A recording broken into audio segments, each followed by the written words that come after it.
Nations is ignorance. Nations is ignorance. Yes, Nations means ignorance. Yeah, that we learned before. Yeah. yes.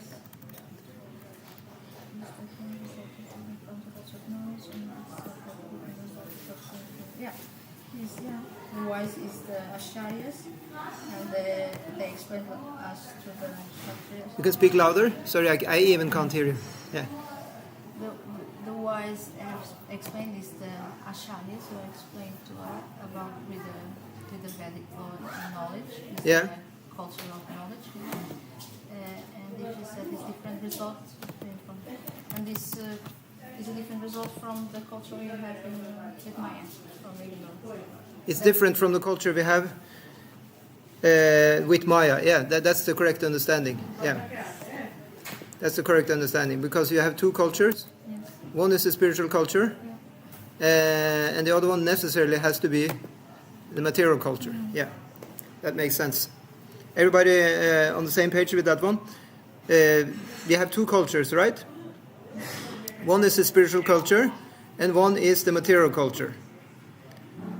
So I can read the purport here. Yeah, so first the verse itself we can take again. The wise have explained to us that one result is derived from the culture of knowledge. And it is said that a different result is obtained from the culture of nations. Now what the result is going to be, we're going to learn later. That we're going to learn in a later verse. But for now, let's just dwell on that we have two different cultures, and we have two different results. Yeah? So let's see what Prabhupada says in the purport. The culture of knowledge can be practically conducted in the following. Let's see here. I just need to change the page on the YouTube here, like that. Yeah.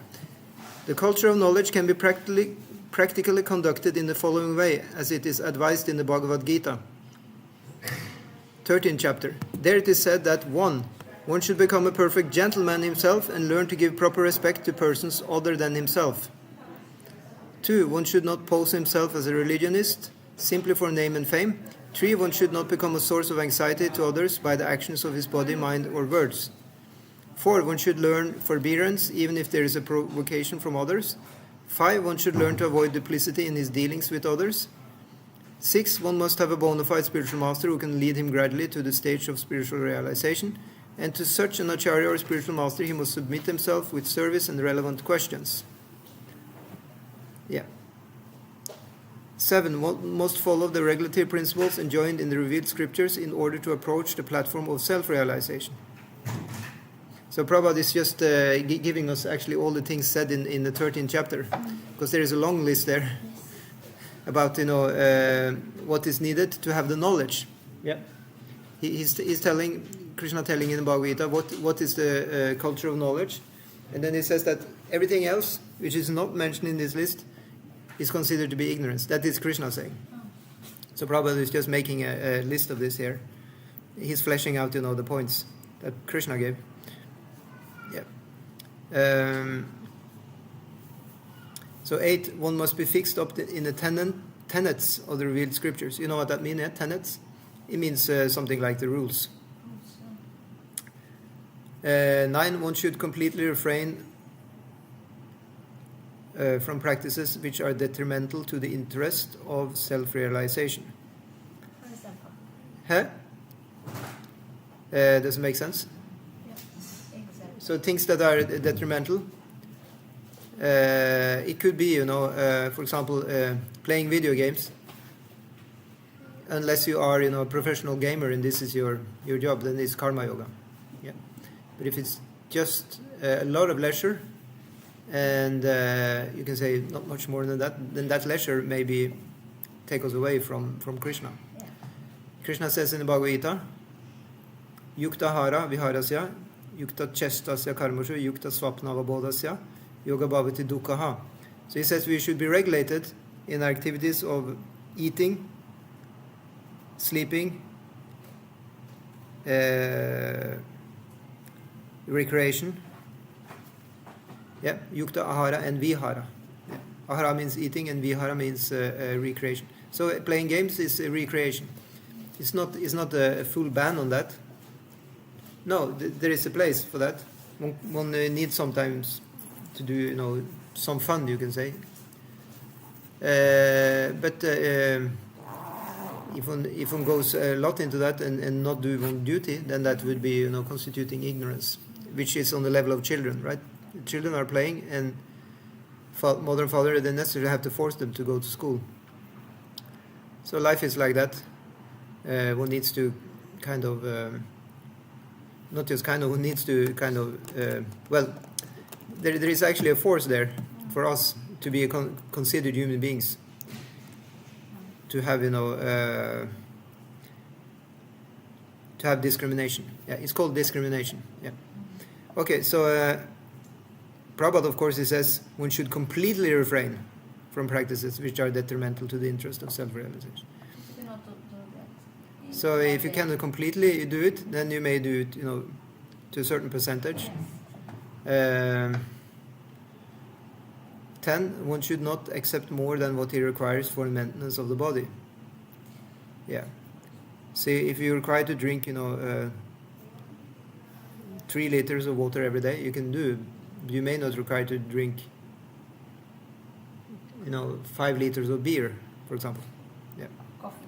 Or coffee, yeah. 11, one should not falsely identify himself with the material covering of the gross body. That's our flesh and bones. Nor consider as his own those who are related to his body, with his body. Well, that, as far as I can understand, it would mean family members. And maybe friends also. We usually say, this is my father, this is my mother. Of course, in the big picture, according to the Vedas, this is not our first mother and father, actually. We had several. For each our birth, actually, we get a mother and father. But the scripture says that for each birth we get a mother and father, that's clear.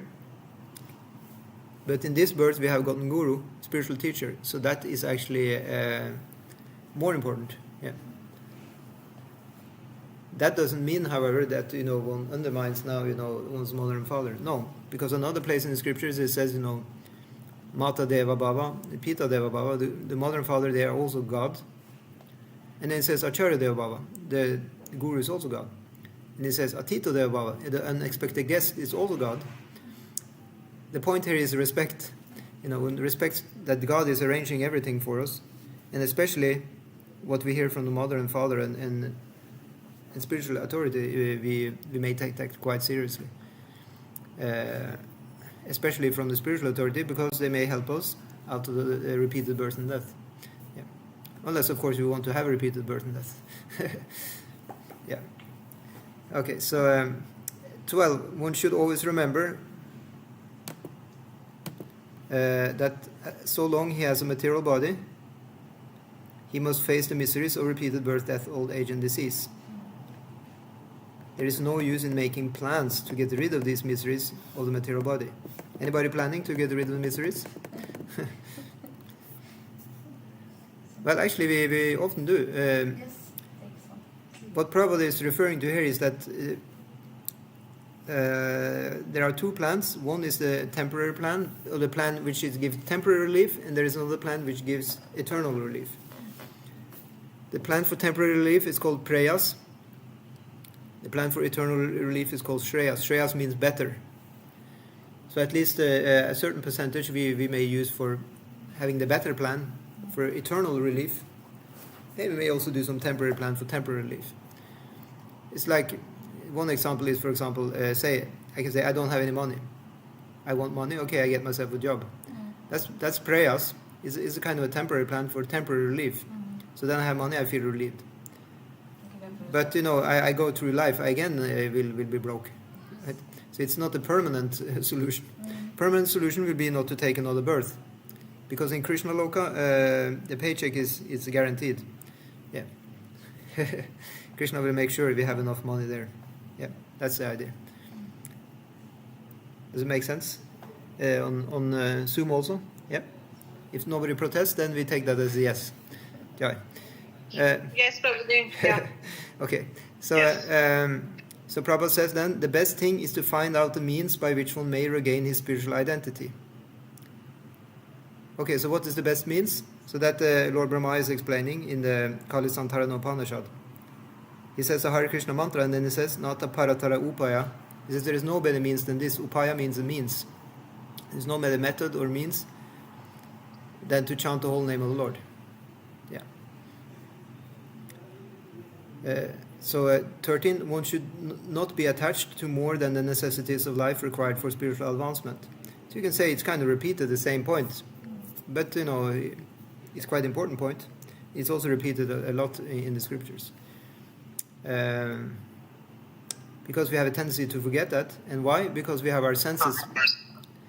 Our senses are craving for enjoyment. It's called the vega, the forces of the senses. That's why necessarily we need to be reminded about that. Yeah.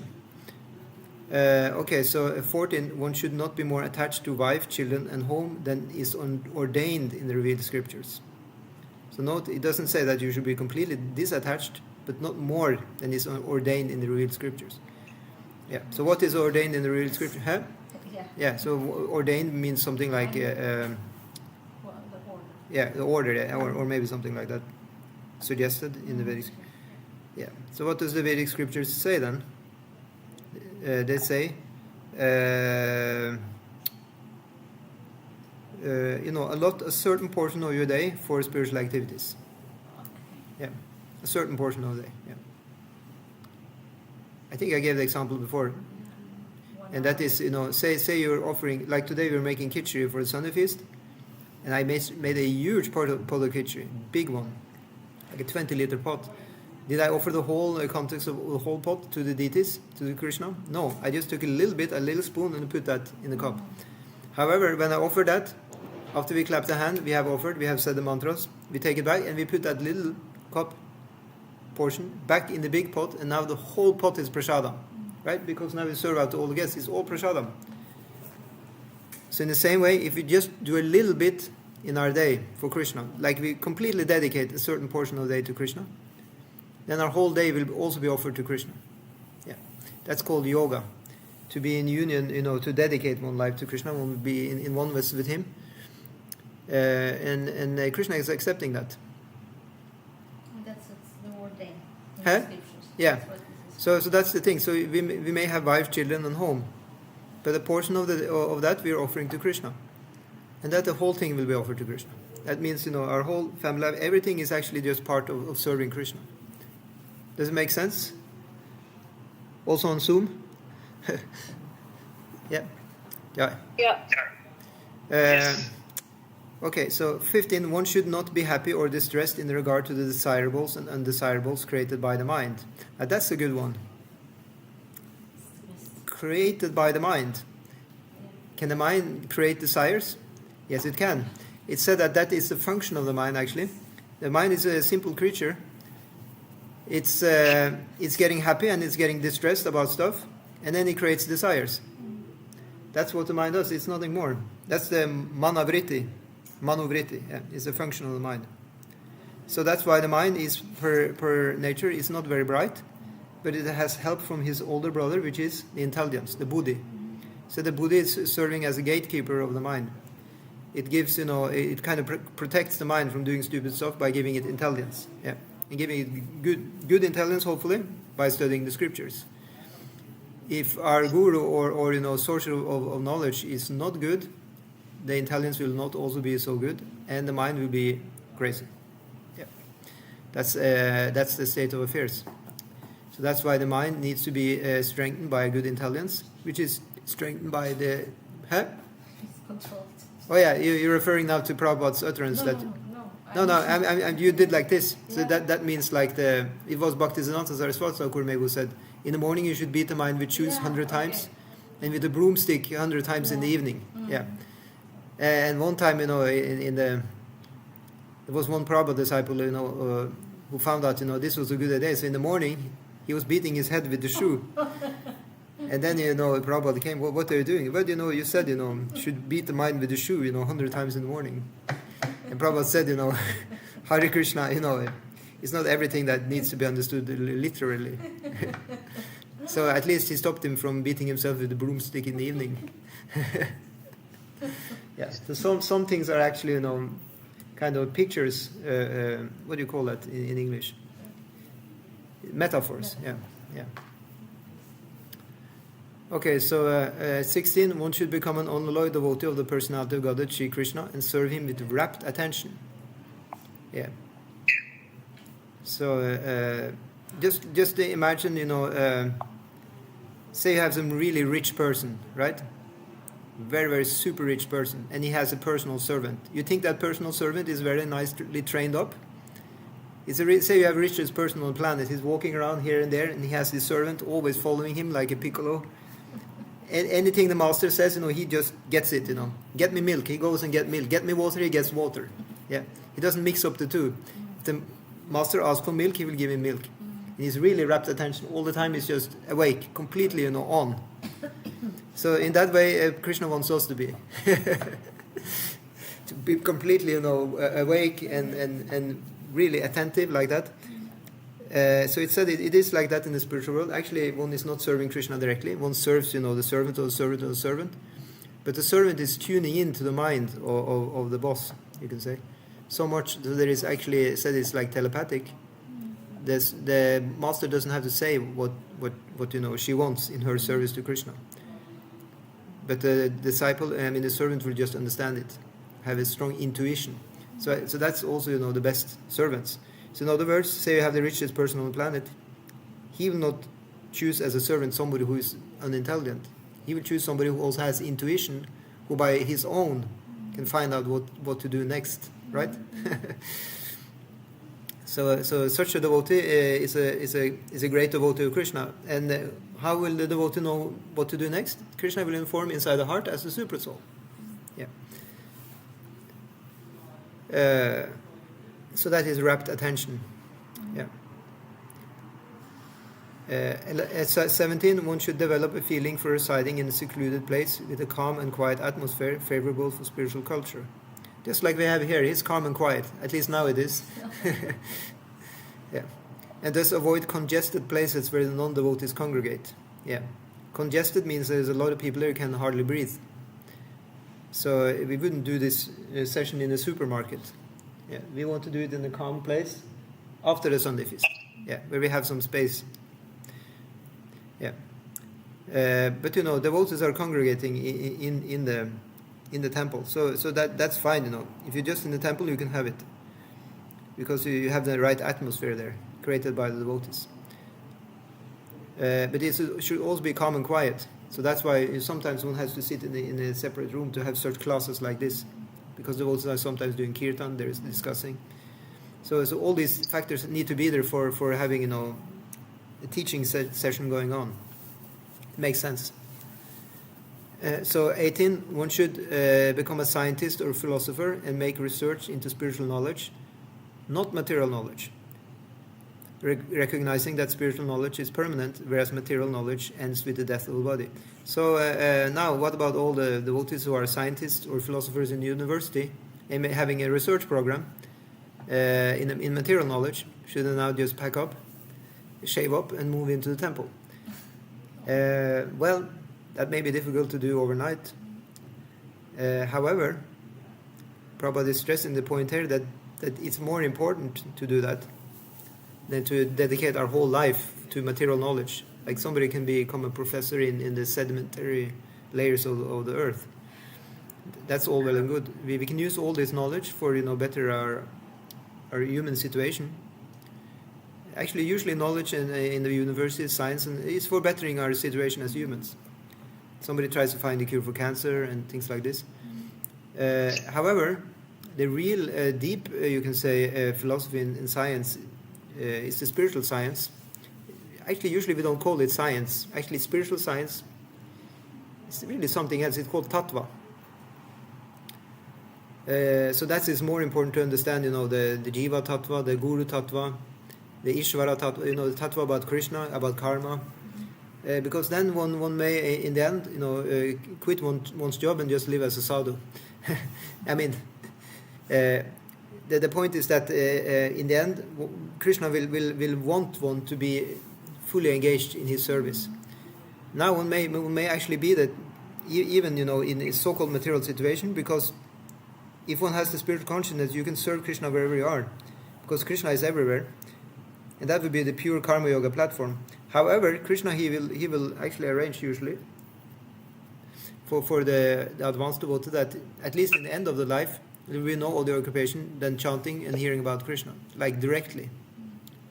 Yeah, and that will be just pure Shravanam Kirtanam and nothing else really.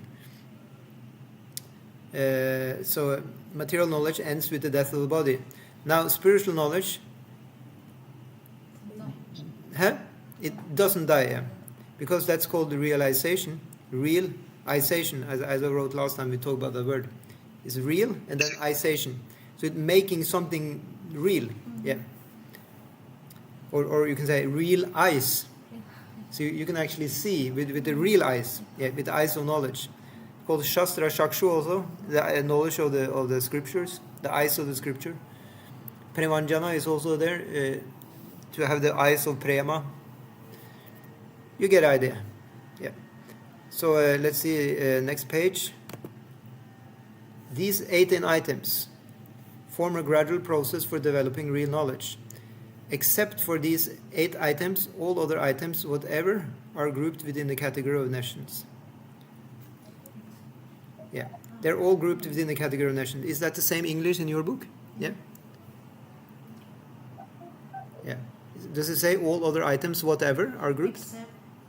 Except for these 18 items, all other items, whatever, are grouped within the category. Exactly.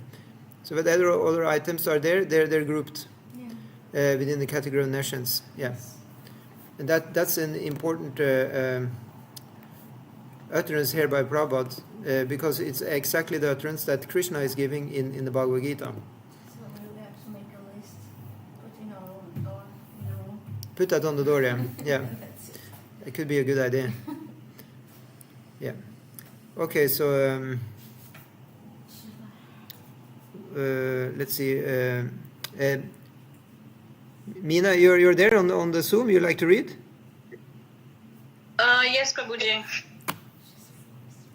Yeah, very good voice for hearing everything. Yeah, you can read the Srila Bhaktivinoda Thakur from start there. Which page, Prabhuji? It's in the page. I have it there on the Zoom. No, it's the page. Let's see. I can't get the page number here. It's the second page. In this 10th mantra.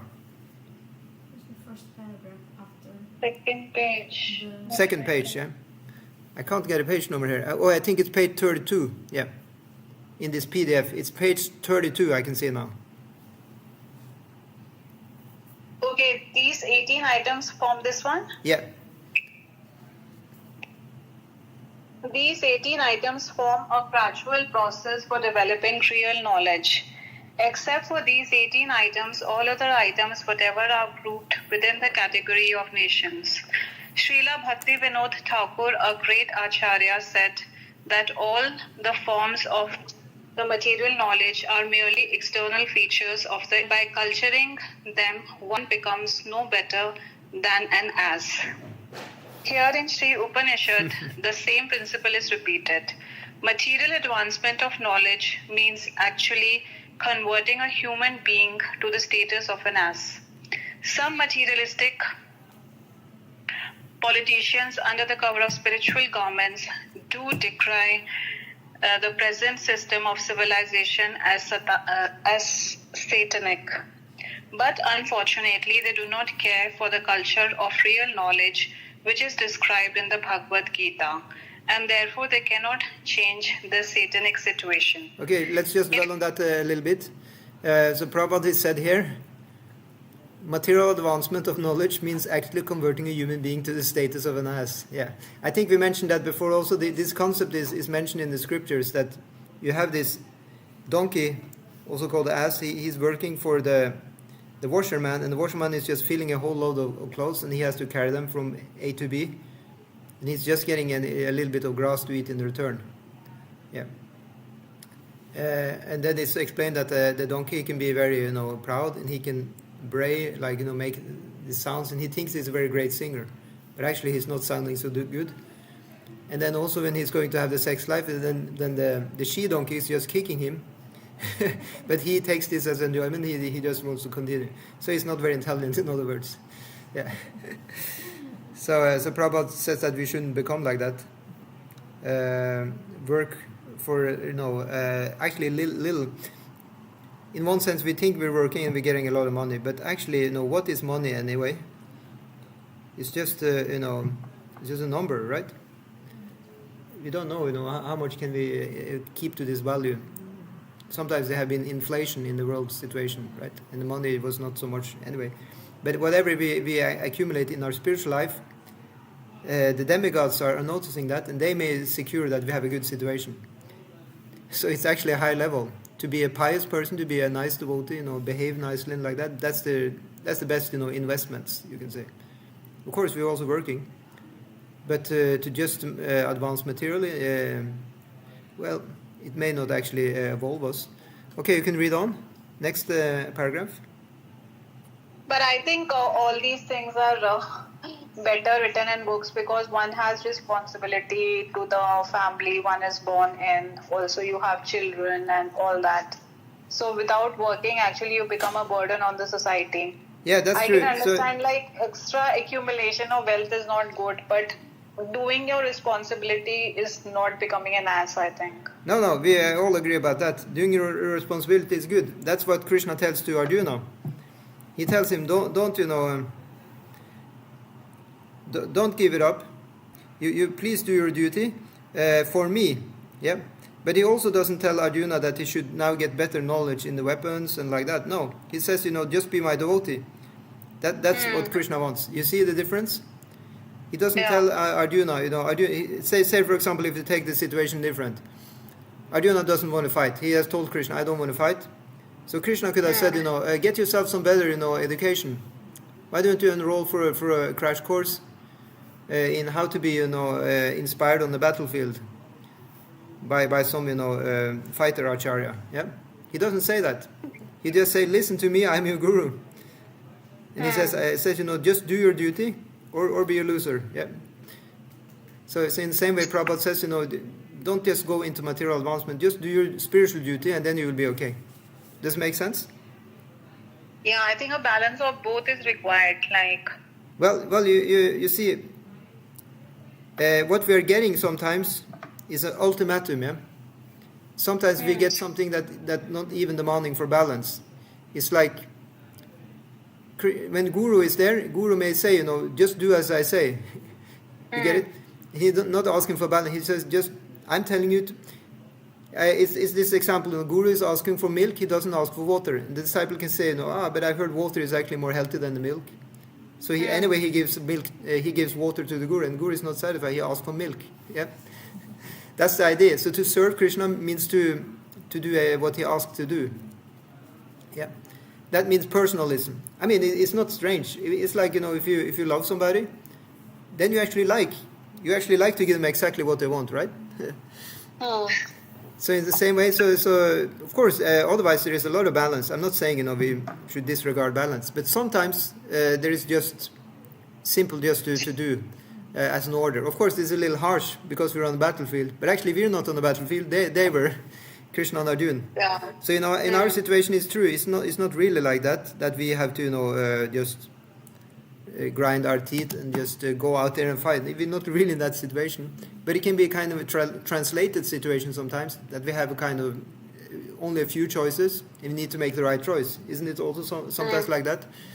And especially in relationships, sometimes there is only one thing to do actually to please the other person, and that is to actually do what the person wants, although it doesn't make a logical sense even.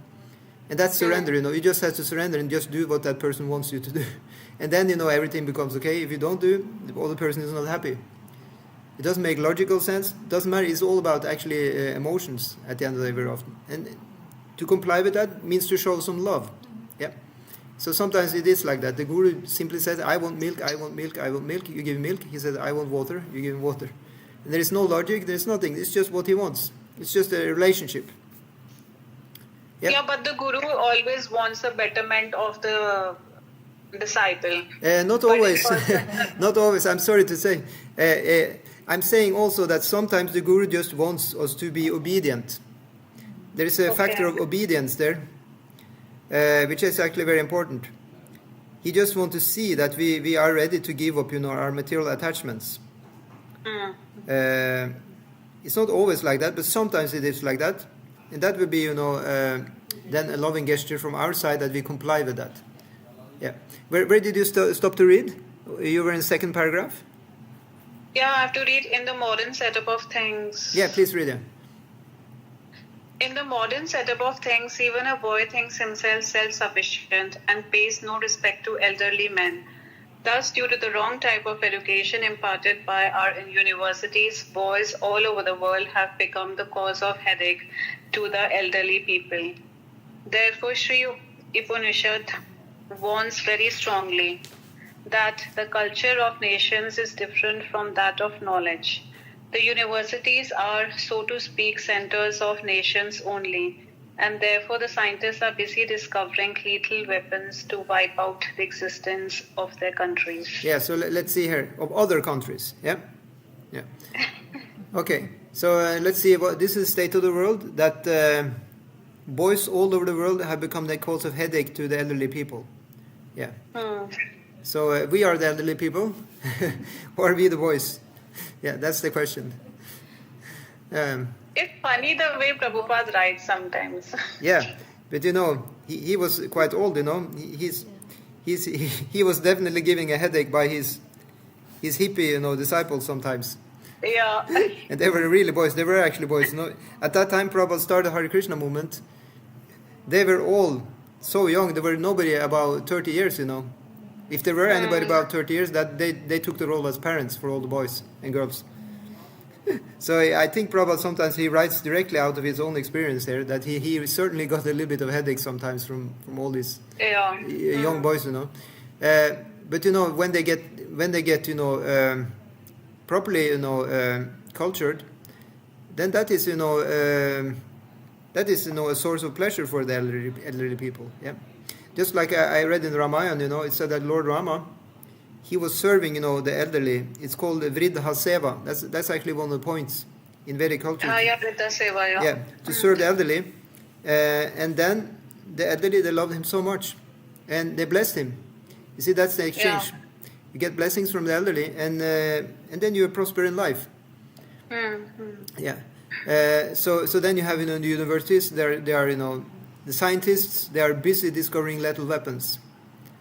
So there are probably many lethal weapons they didn't discover yet, but they're busy to try and find them right now. Yeah, because they're going to wipe out the existence of other countries. Actually, it sounds really ridiculous, but actually, war is ridiculous and it's going on. Unfortunately, there are some very, very power-hungry people around the planet, and even these companies who are making weapons in large scale. They may actually be happy sometimes that there is a war because then they can sell their weapons, right? But in a way, this is Krishna's arrangement, because these things are bound to happen in Kali Yuga, and then will come Satyug. So very good. These are wise words, Mataji. Thank you so much. Because at the end of the day, it's Krishna's arrangement. So we're not pointing fingers at anybody. We are, put in different karmic situations, and usually a man or woman cannot escape actually from that situation.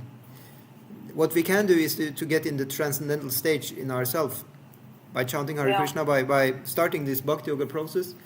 We can be, sane and healthy and pious. We can be a devotee in any situation. Yeah. Yeah, that is the only thing which we can do actually. That's our only shelter. Yeah. So no devotee should look into another devotee's life or another and say, hey, why are you doing this? Why are you doing that? Because Not usually we're all actually just helpless here. We're just controlled by the material nature. What we can do, however, is to choose to be devotees. And in that way, we can, be actually having a glorious situation anyway. Yeah. So Prabhupada continues, university students today are not given instructions on the regulative principles of brahmacharya. So they're not teaching brahmacharya in the school? No? They're not. The spiritual process of life, nor do they have any faith in the respective scriptural injunctions. Religious principles are taught for the sake of name and fame only, and not for a matter of practical action. Well, I'm saying this also as kind of it's kind of also historically, special because the old school was called Gurukul, and per definition, if you want to go in the Gurukul, you had to live as a brahmachari. Because they were divided, the boys had their own school, and the women, they had their own school. They didn't, go in the same, and they didn't, mix at all. So they lived, in celibacy, both of them. And in that way, that was optimal for learning, for, when one is coming from childhood all the way up to one becomes a grown human being. Yeah. How is that one again? Yeah, I mean, this is a funny joke. So just wait until I have finished the joke. It's not actually a joke. It's a story from the scriptures. Because you have this king, what is it called again? Akbar, and then you have Birbal, yeah? Yeah. I think it was between these two, or there were another king and another. Birbal was a jester. He was also somebody who kept good moods for the king. Sometimes he had some jokes, or like he was like the servant of the king in that way, to be also sometimes witty. So one time, the king asked Birbal, what is the best place for education? Yeah. What is the seat, best place for education? Where is the place for education? And Birbal said, between the breasts of women. Yeah. And, Akbar became furious. He said, what are you saying? How can that be the best seat of education, between the breasts of women? And he wanted to punish him. But then, Birbal said, cool down, I will explain. As a child, the man, he's getting his food from sucking the breast of his mother.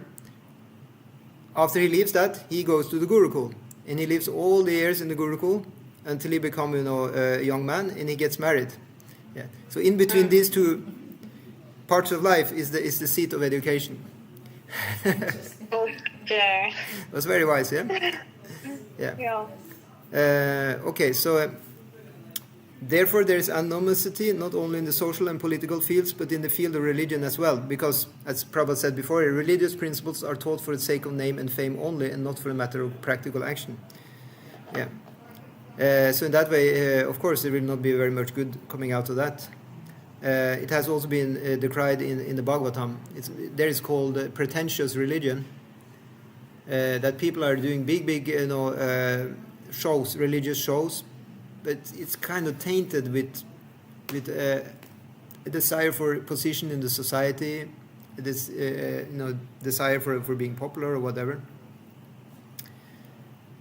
So yeah. We cannot use that really for Bhakti Yoga. Bhakti Yoga can only be actually done from the pure platform.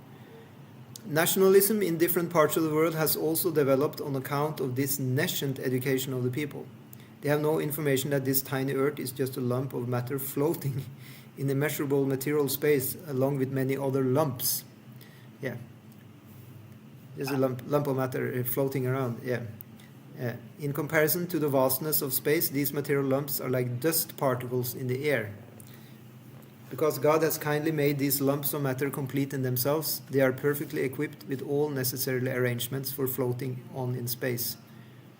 Yeah, so nationalism, yeah. So even Prabhupada, he was not a Hindu nationalist, right? We were not, we're Krishnaists. That's the point. We want to have something to do with Krishna. Other stuff is not really what we go for. So Prabhupada says university students are not... No, wait a minute. Sorry, I lost it. Oh, Sputnik. Yeah. Oh, yeah, sorry. Are Sputnik drivers... are Sputnik drivers...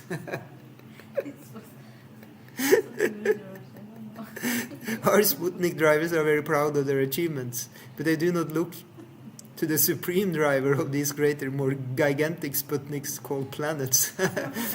Yeah, Prabhupada is very funny. So at Prabhupada's time, he wrote this, quite early, I think, in the 70s, or maybe end of the 60s. I think it was already in the end of the 60s. And then the Sputnik has just been released, I think. Wasn't it Russia? They call it, it's a Russian word, right? What does it mean? What does it mean, Sputnik? So it was going in the orbit around the Earth, yeah? So at that time, Sputnik, it was a thing on people's consciousness. I didn't hear about that for many years. I don't think it's happening Sputniks anymore. Yeah. Okay, so then there are innumerable suns occupying space with innumerable arrangements of planetary systems. Now, wait a minute. We learn in the Bhagavad Gita there is only one sun in the universe. But actually, Prabhupada is explaining otherwise, that you have innumerable universes and there is one sun in each universe. So in that way, there are innumerable suns. Yeah. We small creatures, as the infinitesimal parts and partials of the Supreme Lord, are trying to dominate these unlimited planets by repeated birth and death, but are generally frustrated by old age and disease. So he's just listing up the 4 defects of human life: birth, old age, disease, and death. Yeah. So we may take birth, again go through old age, disease, and death. And still we're trying to dominate planets. Yeah. We're either on Moon, we are on Jupiter, Mars, Saturn, wherever we are, we want to dominate them. This span of human life is scheduled for about 100 years, although it is gradually decreasing to the limit of 20 or 30 years of life. This I said many times before, that the prospects for the end of Kali Yuga is something around 25 years as average lifespan. Thanks to the culture of nascent education, befooled men have created their own nationalisms within these planets in order to grasp at sense enjoyment for these few 20 or 30 years.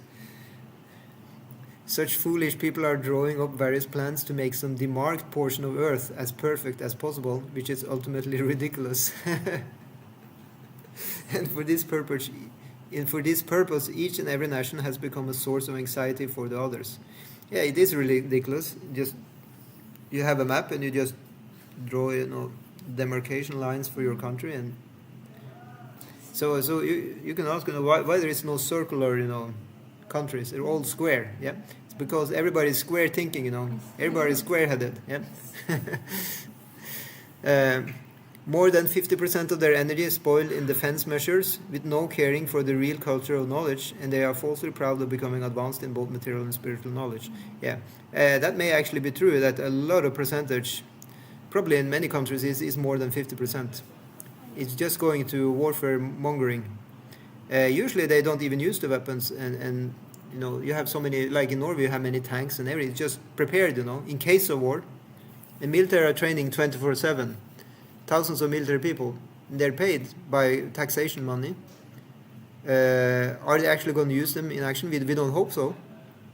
Politicians are also working 24/7 to avoid that there is actually going to be any war. But this is called, what do you call it anyway?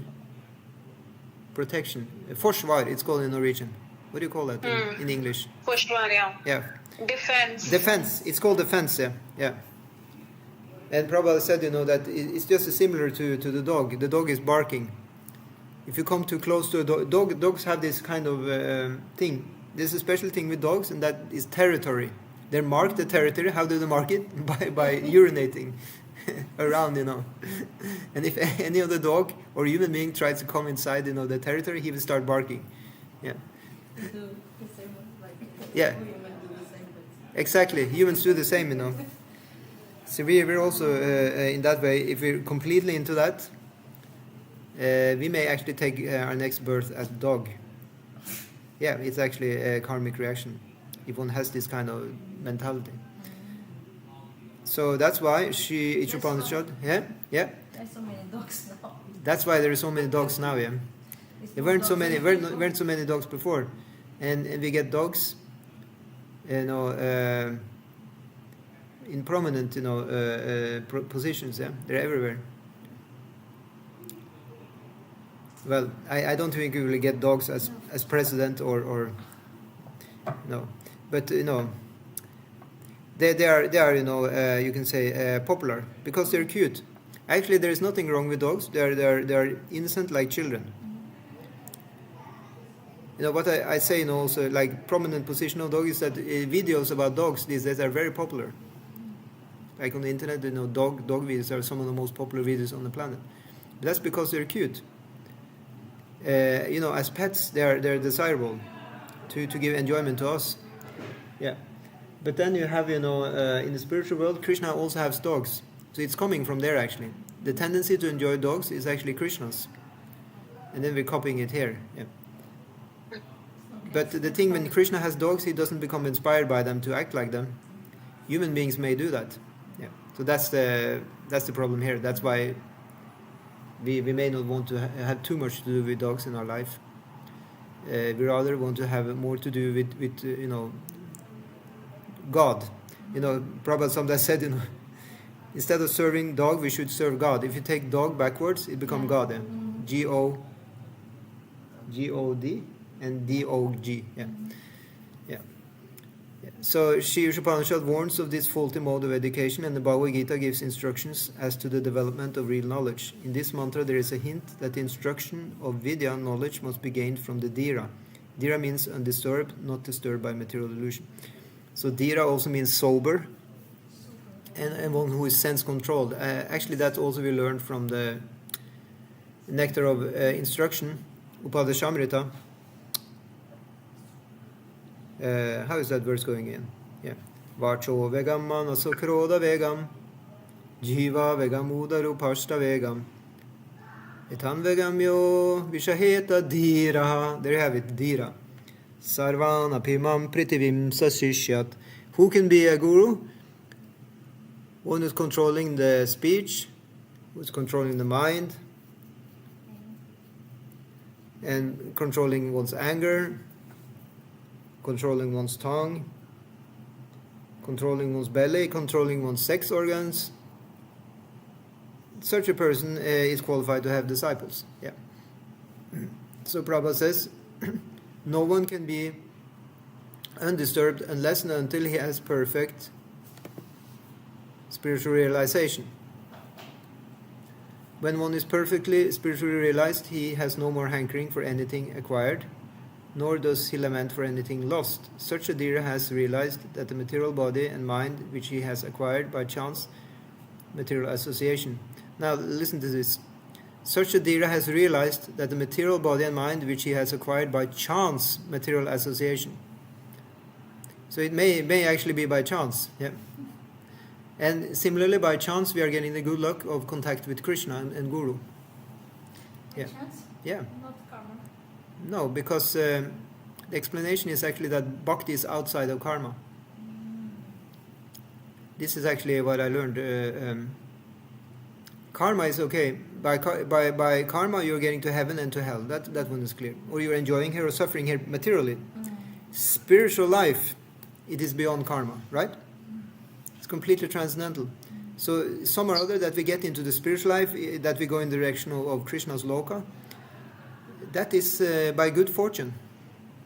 Because it cannot be by our pious activities. It can also not be by impious activities, right?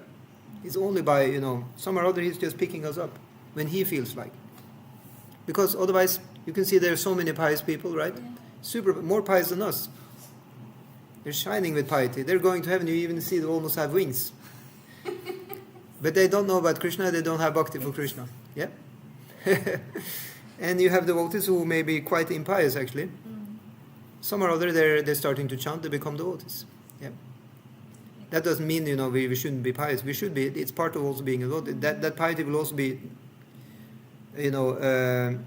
practiced side by practicing bhakti also. That's why we are advised to go to the mode of goodness with everything that we do. But the bhakti itself is not coming from piety or impiety.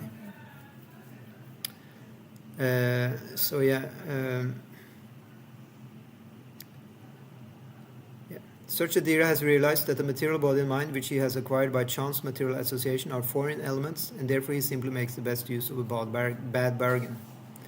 What does bad bargain mean? What do you say on Zoom? Bad bargain, what does it mean?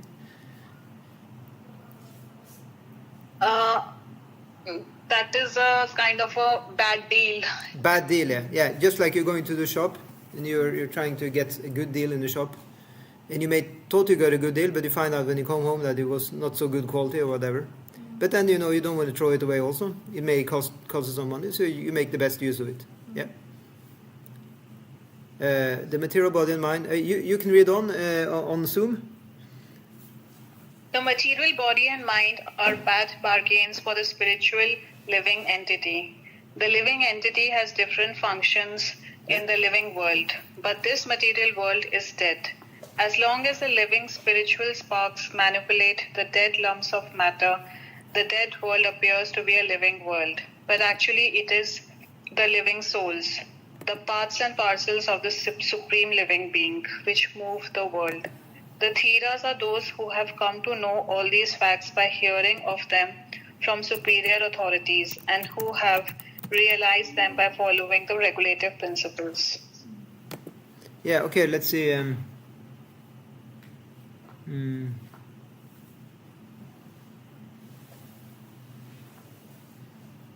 Yeah, is it clear?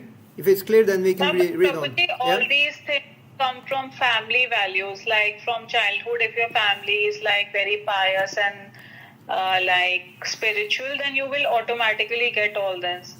But if as a child you see hardships and like strange relationship with the parent, then you automatically become slightly materialistic in mind. You want to have your own stability, and after that you have the realization, okay, now I can have spiritual life. Yeah, we are getting samskaras from our childhood, from what we see Yeah. our parents are doing. This is natural. So that's why we may take some time to get into the spiritual culture, because the previous samskaras are there. Yeah. Yeah, because we don't actually have a choice. The circumstances we have to face. So it's like you become spiritual when you have to become. It's not a choice for us human beings, at least. Exactly. Yeah. It's not a choice. What you said? Can you repeat that? Sorry. What was the logic of that? You said it's not a choice. What is not a choice?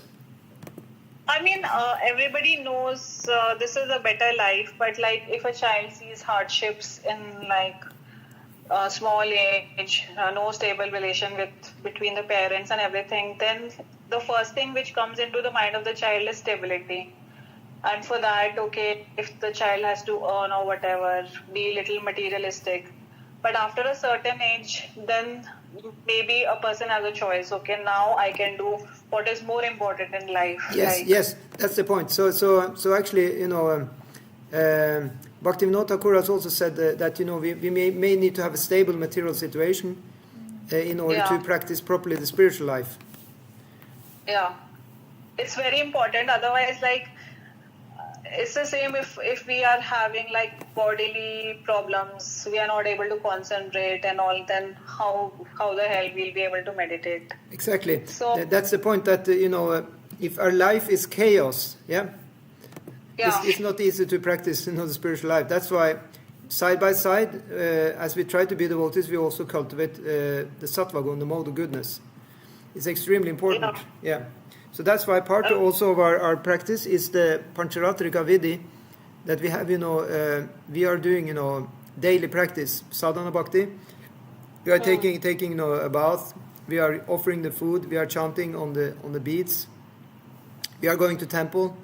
We're having, decoration of temple deities, singing for deities. This is all Pancharatrika, which raises our consciousness, And we have, even in the lectures, even what we're doing now is part of that. We're having, we're learning something, and we practice, try to practice culture, That's all needed for actually getting the pure samskaras for practicing spiritual life. Yeah, thank you. But that also comes after many lives. Like when the soul has got matured enough, then only you get that opportunity. That's true. It's accumulating. All these things are accumulating.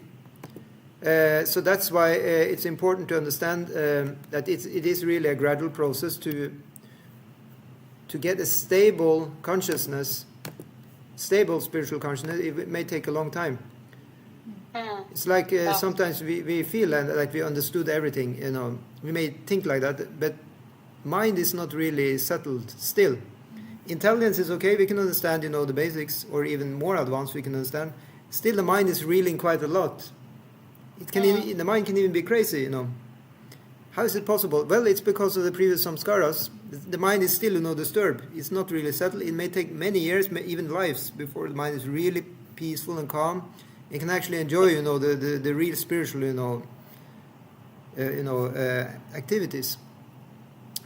Yeah. So this is just, we cannot really change this situation. Is what it is. But at least we can be happy we got something.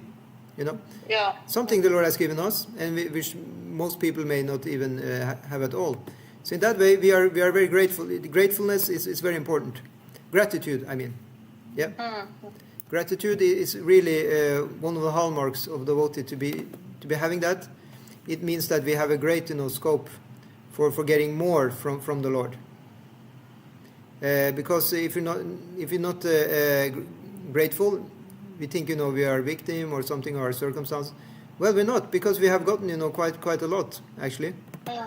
Yeah. And we will get more if you just continue. Yeah. You can read on in the next paragraph. To follow the regulative principles, one must go under the shelter of a bona fide spiritual master. The transcendental message comes down from the spiritual master to the disciple with the regulative principles, and not in the hazardous way of nascent education. One can become a Thera only by such submissive hearing from the personality of Godhead. The perfect disciple must be like Arjuna, and the spiritual master must be as good as the Lord himself. These are the processes of learning Vidya, knowledge, from the Thera, the undisturbed. A Thera, one who has not undergone the training of a Thera, cannot be an instructive leader. Modern politicians who pose themselves as Theras are themselves Adhiras. One cannot expect perfect knowledge from them. They are busy with their own remuneration in dollars and pounds. How can they lead the mass of people to the right path of self-realization?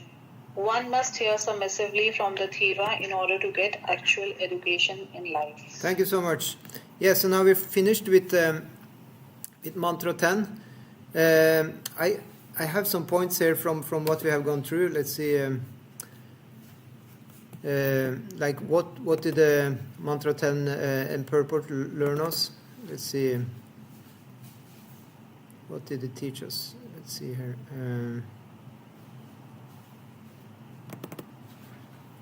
So you have the two first paragraphs. They talk about Vidya. It leads to desirable qualities. If you have knowledge, go back here and see. Yeah. If you have knowledge, then we are getting good qualities. It's like all these 18 items, these are good items, right? These are all good items. It leads to desirable qualities, to have the proper knowledge. Now the other part of knowledge, that was the knowledge which is seemingly knowledge, but it's actually just, you can say, the culture of ignorance, as Prabhupada calls it. And that's called avidya, and that leads to undesirable qualities. So you may have, somebody highly educated. They may have, problem with alcohol consumption or whatever. Or they don't have a feeling, for... they don't have a feeling, for serving, God. Or even serving their fellow human beings. They may work for actually producing weapons, or kind of working for taking over another country, for war or whatever is going on. It may not actually be very godly. And probably spending a few paragraphs speaking about this. That you can have young people who are good, well educated, but they don't pay any respect to the elderly.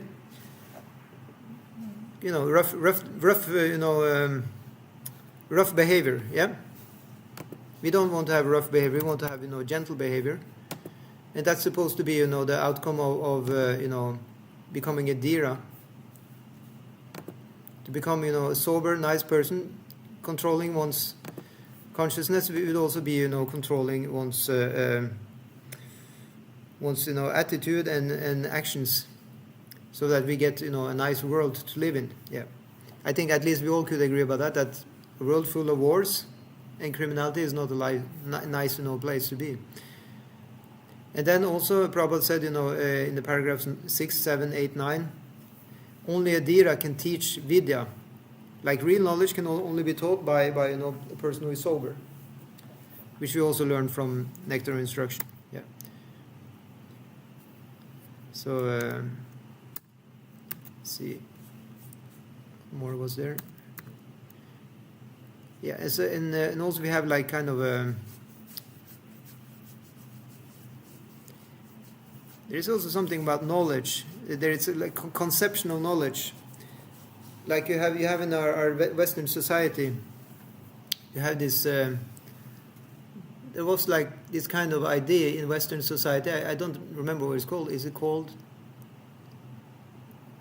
Maybe it's just called materialism or capitalism or like that. And the idea is that knowledge is power. You have knowledge, you can have power. Yeah, that's one of the strong ideas, that knowledge is power. Yeah.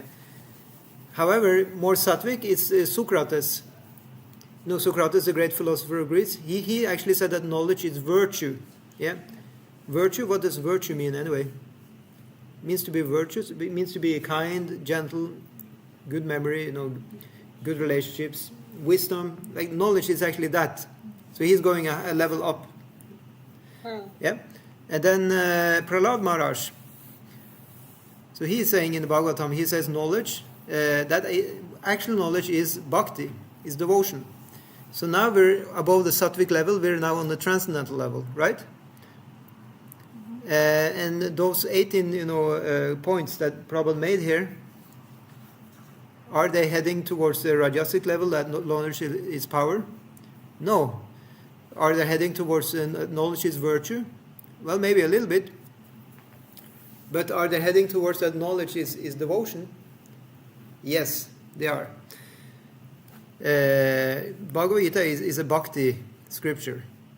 Everything you find in Bhagavad Gita is pointing to the direction of devotional service to Krishna. Yeah, Krishna is talking this book for his own, for his own glory actually. Because he can do that, because he is Bhagavan. When he is glorified, then we are happy if we are glorifying him. He is omniscient, omnipotent, what is this? Omnipotent, omniscient, and omni. There's 3 omnis. Yeah. Omniscient, he knows everything. Omnipotent, he can do everything. Omnipresent. Omnipresent, yeah, and he's also everywhere. So you can do devotional service wherever you are. Yeah. That really, in India it's not so easy. What do you say? In India it's not so easy. It's not so easy. No, this is misconception. If you actually have deep devotion, you think about Krishna wherever you are. Whatever you do, you're walking, that's also service to Krishna. Breathing even. Here only, like when I was living in India, yeah. I couldn't even think of going inside the temple, and or the pujari would never let us do anything. Oh, where were you in India? Were you not allowed to do anything? No, in the big cities. I'm from New Delhi, so oh, you're from Delhi. Okay, yeah. I understand. You don't need to say anything more. Yeah. Delhi is a chaotic place. Yeah, yeah. I'm just joking. I mean, yeah, I can understand. When there is, if we are lucky, we can get the good association of devotees, and they will help us to do seva. So in that way, we are lucky. We have this Iskcon Hare Krishna Center, because here we are allowed to do seva. We should think like that. We should never think we are qualified. We should think that we are allowed by Krishna to do this. So now is our chance. This is our moment. Now we can do it. Yeah. Later in life we may not be. Say if we were in New Delhi now, there will not be any service. I can just tell for myself. Whenever I go to India, there is no service for me. But now I have decided not to live in New Delhi. Yeah, that's good. You decide to live in Oslo.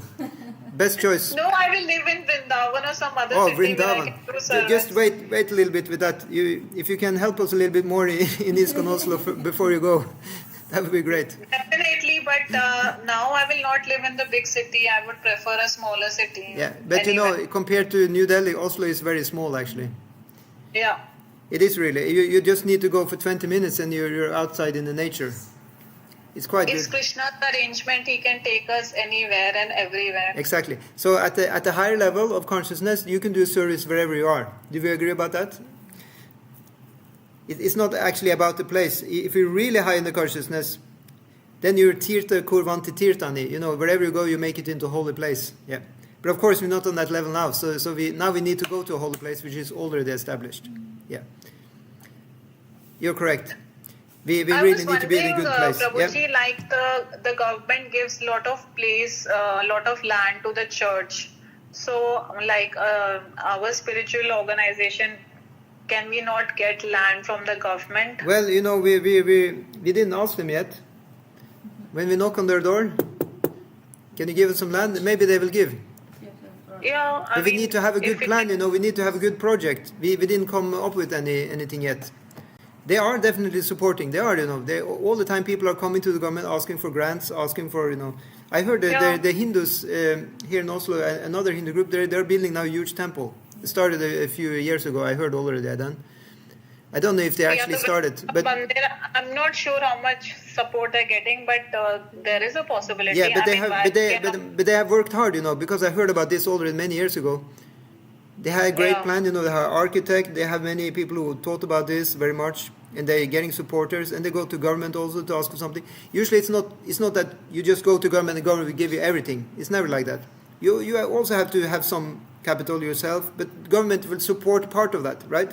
If they see that this is, the point is that we want to contribute also to society at large. It's not that we're just going to be a Hare Krishna group, we're just going to do our own thing, building a big temple and nobody else is allowed to come, we're just doing a Hare Krishna thing.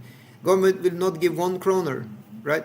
But we want to have this as a cultural place where everybody can come and get something, right? So then government will think this is a good deal for us also. Like, people will like to come to such a place.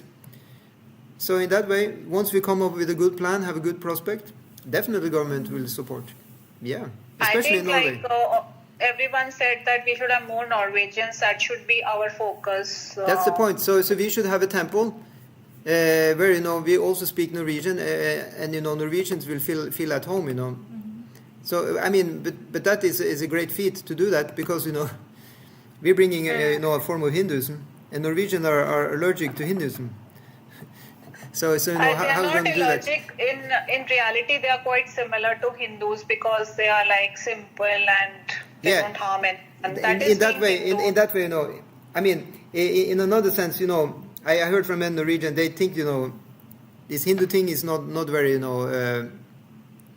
it's not very appealing. But if you give the Hinduism in the right way, because as we know, Hinduism means every single thing you have from India, really. All different religious practices. If you give the best version of Hinduism, which is, Krishna Bhakti, and have a nice way to do that, of course, everybody will be attracted, even Norwegians who initially wouldn't be, right? If they feel well treated and it's an attractive, place, it's looking good. That's the point with Norway. It has to look good. Yeah, it really needs to look really good. Be very proper. But there you come. Our Ensure temple looks quite good. What more good can we do? Yeah. The point is that we're in a place where they're selling cars, and it's not really like the entrance and all. I'm talking about the whole building. Yeah. Yeah, that is true. For example, I've been in England. So England is not a Indian place, but there are a lot of Indians there, and they built a huge, nice temple. Now I'm talking actually of a temple from the. Was a Swaminarayan temple, and they built the whole temple from scratch. It looks amazing, with original Vedic architecture and stone temple, and everybody would like to go there just to see the temple, not necessarily to hear the philosophy, but just because it's an amazing place to be. Yeah. So the first thing should be to create a project which is presentable to the people. Yeah. So for becoming more mainstream. Yeah. For being accepted by Norwegians in general, it needs to be a kind of lofty, project with the greatest part of the culture. It has to be, exhibited there.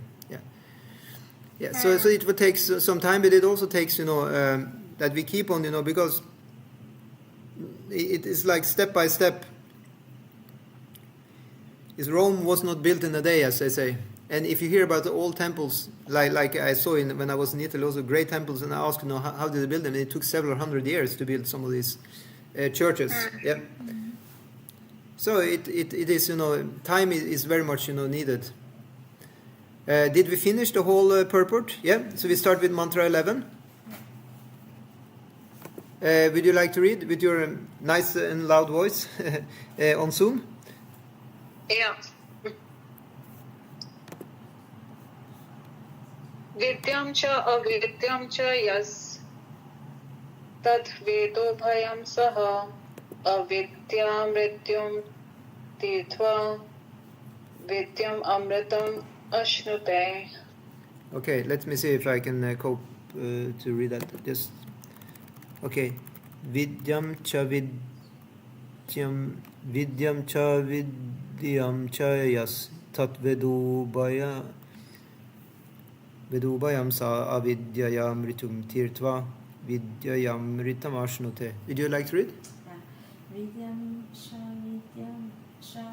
ya tat devobhaya saha avidyaya tirtva vidyayam ritam ashnute. Yeah, you can read word for word also there on Zoom. Vidyam, knowledge, in fact, Cha and Avidyam, nations. Cha and Ya, a person, Tad, that, Veda, knows. Ubhayam, both, Saha, simultaneously. Avidya, by culture of nations. Prityum, repeated death. Tirtva, transcendenting Vidya, by culture of knowledge. Amritam, deathlessness. Asnute, enjoys. Only one who can learn the process of nations and that of transcendental knowledge side by side can transcend the influence of repeated birth and death and enjoy the full blessings of immortality. Yeah, you can read on. Since the start of the material world, everyone is trying for a permanent life. But the law of nature is so cruel that no one has avoided the hand of death. No one wants to die. This is practical fact. Nor does anyone want to become old or diseased. But the law of nature does not allow anyone immunity from death, old age or disease. The advancement of material knowledge has not solved these problems of life. Material science can discover the nuclear bomb to accelerate the process of death, but it cannot discover anything which can protect man from the cruel hands of death, disease, and old age.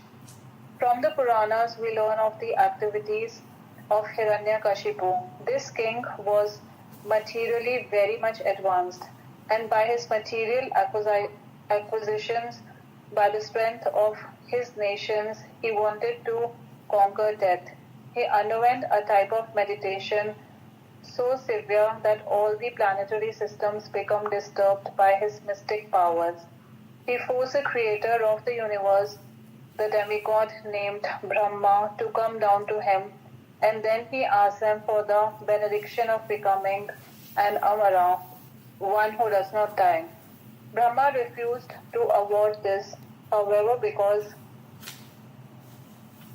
even he, the material creator, who has command over all the planets, is not himself an Amara. He has a long duration of life and is confirmed in the Bhagavad Gita, but that does not mean that he doesn't have to die. Exactly. Yeah, read on. Yeah. Hiranya means gold and Kashipu means soft bed. This gentleman was interested in these two things, money and women, and he wanted to enjoy this sort of life by becoming artificially immortal. He asked Brahma many things indirectly in hopes of fulfilling his desire to become an Amara.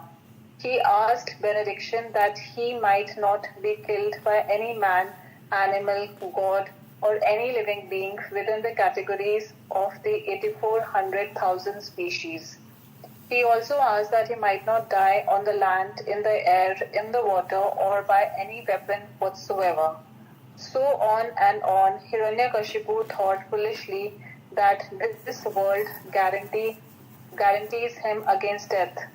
But in the end, although Brahma granted him all these benedictions, he was killed by the personality of Godhead in the form of a half man, half lion, and no weapon was used to kill him except the nails of the Lord. He was killed on the lap of the wonderful living being who was beyond his conception.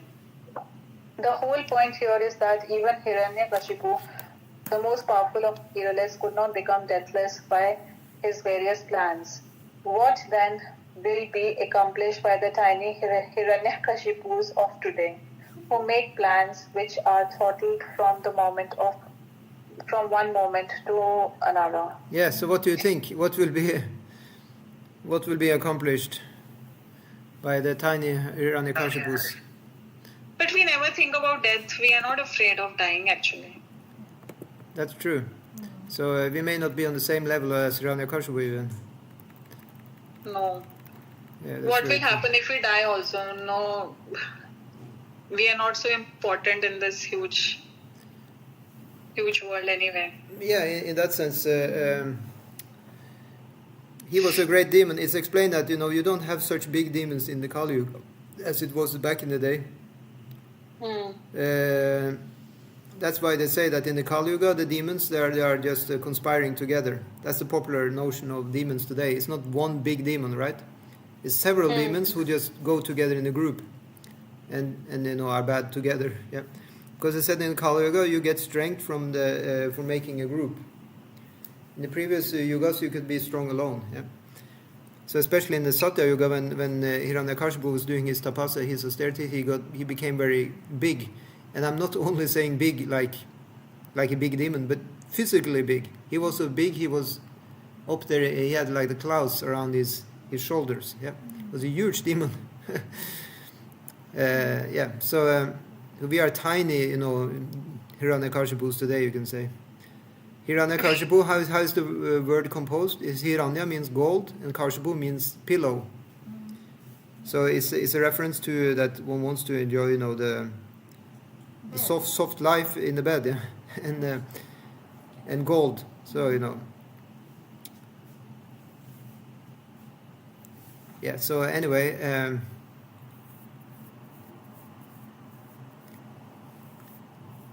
this is a person who wanted to become deathless, and he was the greatest demon ever in history. Yeah. But all asuras wanted to be deathless in exactly. a way. And still he's not able. Yeah. So what to speak of today is some people try to find out the cure to death. It's a futile exercise. Yeah. It's not really possible.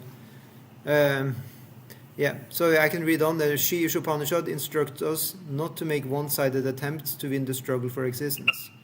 So here we talk about struggle for existence. It really means to struggle against death. At the end of the day, really.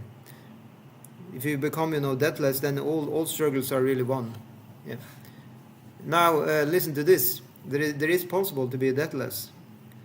Well, how does it go about? Well, it goes about to identify not with the body, but to identify, as Krishna's servant. Then, believe it or not, you will not die when the body dies. Does it make sense? If you don't identify with it, right? So, it's not more difficult than that. What do you say? Yeah, because we really don't die. Huh? Because we really don't die. We really don't die, exactly. Everyone is struggling hard for existence, but the law of material nature is so hard and fast that it does not allow anyone to surpass it. In order to have permanent life, one must be prepared to go back to Godhead. This process of going back to Godhead is a different branch of knowledge, and it has to be learned from the real Vedic scriptures such as Upanishads, Vedanta, Bhagavad Gita, Srimad, Bhagavatam, etc.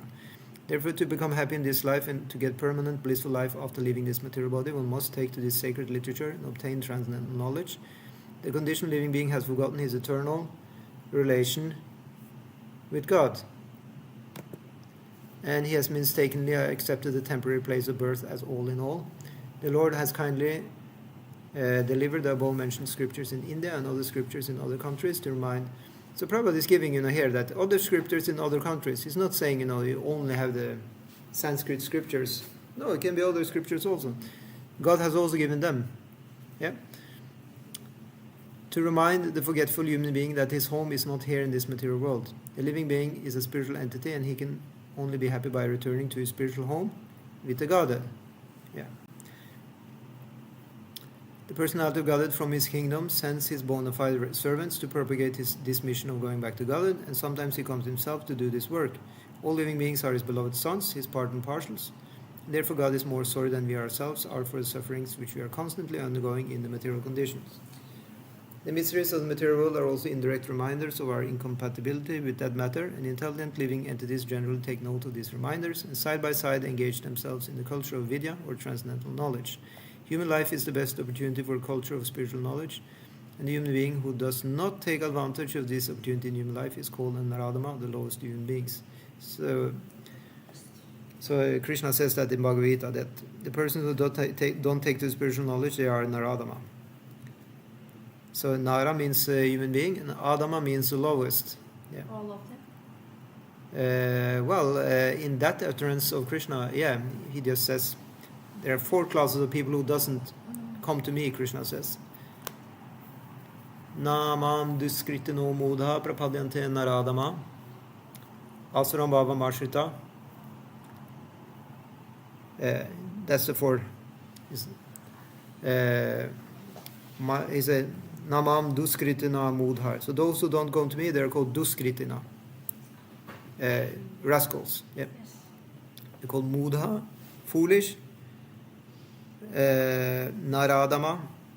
So what Krishna is saying, he says Namam prapadyante. Those who don't surrender to me. Yeah. Prapadya means to surrender. Yeah. Those don't do that, they are foolish, they're lowest among humankind. Maya paritagrana, their knowledge is stolen by illusion. Asaram bhava mashrita, they have taken shelter of the atheistic philosophies. Yeah. There may be 4 different types of people, rather than one person having all these bad characteristics. Yeah. Okay, so Prabhupada says further, the path of avidya or material advancement of knowledge for sense gratification means repetition of death and repetition of birth also. The living entity, as he is spiritually, has no birth or death. Birth and death are concerned with the outward covering of the spirit soul, the body. Now, did we get that yet? Yeah. It really is not happening to the soul. So why are we not getting it? It's because we may be absorbed in the body or absorbed in the mind.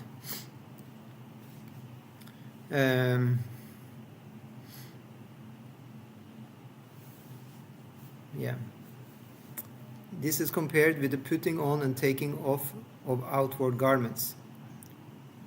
Another Bhagavad Gita reference. It's said, by Krishna in the 2nd chapter of Bhagavad Gita, that Vasam Srijirnan Yato Vihaya, just like you take of the vamsa or the cloth, when it's jirnani, when it's worn out, when it's old and useless, like you have holes in the clothes and it's worn out, then you take Navani Grinanti, so then you take a new set of clothes. Yeah. Say the trousers are becoming full of holes, then you get a new set of trousers. Yeah. So in the same way, we're getting new body when the old body is worn out. Yeah, it's pretty simple to understand. Siryate iti sharira. It says that the definition of sharira or body is that it's worn out. It's wearing out by time. Yeah. Foolish human beings who are grossly absorbed in the culture of avidya and nescience do not mind this cruel process. But being enamored of the beauty of the illusory energy, they do the same things over repeatedly without learning any lesson from the law of nature. Yeah, so this is because of a strong passion for enjoying. So they can even they see that people are dying everywhere and going through struggle, but they think, this will not happen to me, or let's not worry about that now. Yeah, not very philosophically equipped, in other words, because of too much absorption in the material nature. Natevidu svartagatim hivishnur durasheya bar arta manina. It's because these people don't know that the goal is God or Vishnu, because their mind is too much into the external energy.